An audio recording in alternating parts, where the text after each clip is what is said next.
Ngayon pa lang sinasabi ko na sa inyo, mahihirapan tayo labanan ng kasong isinampa sa inyo. Matibay ang ebidensyang lumabas. Isipin na yung pogi. I don't know. Oh, come on. You can tell your auntie because your auntie will not get mad like your mommy here, huh? Uy, lasing ka na. Lasing? Ako? Hindi pa ako gano'n lasing, no? No, but your mom's telling me to focus on your school. No, yeah, I woke up. That's so nice. You know what she did?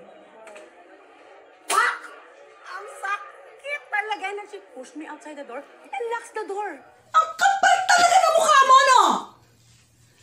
Wala kang utang na loob. Ikaw ang sumira ng buhay mo. Ikaw ang sumira ng buhay mo. Ang kapal na mukha mo. Ang kapal na mukha mo. Wala kang utang na loob.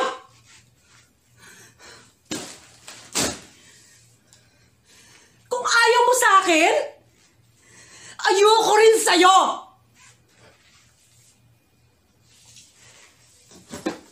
Sana kahit konti lang. Sana naisip mo.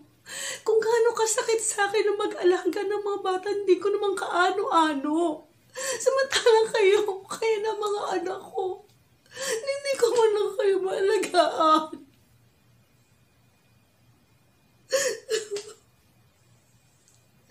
Alam mo ba kung gaano kasakit sa akin yun bilang isang ina? Alam mo ba kung gaano kasakit yun, ha?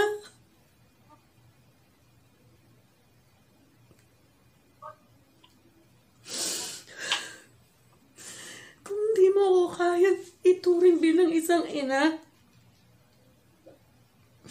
respetuhin mo man lang ako bilang isang tao.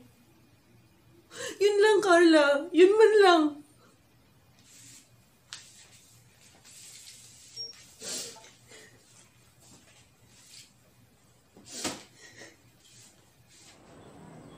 Alam pala niya na tumakas tayo ng birthday mo.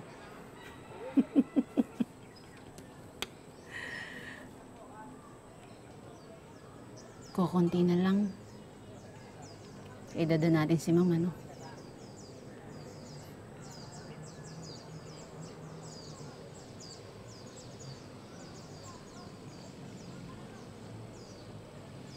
Anak ng putang ingay!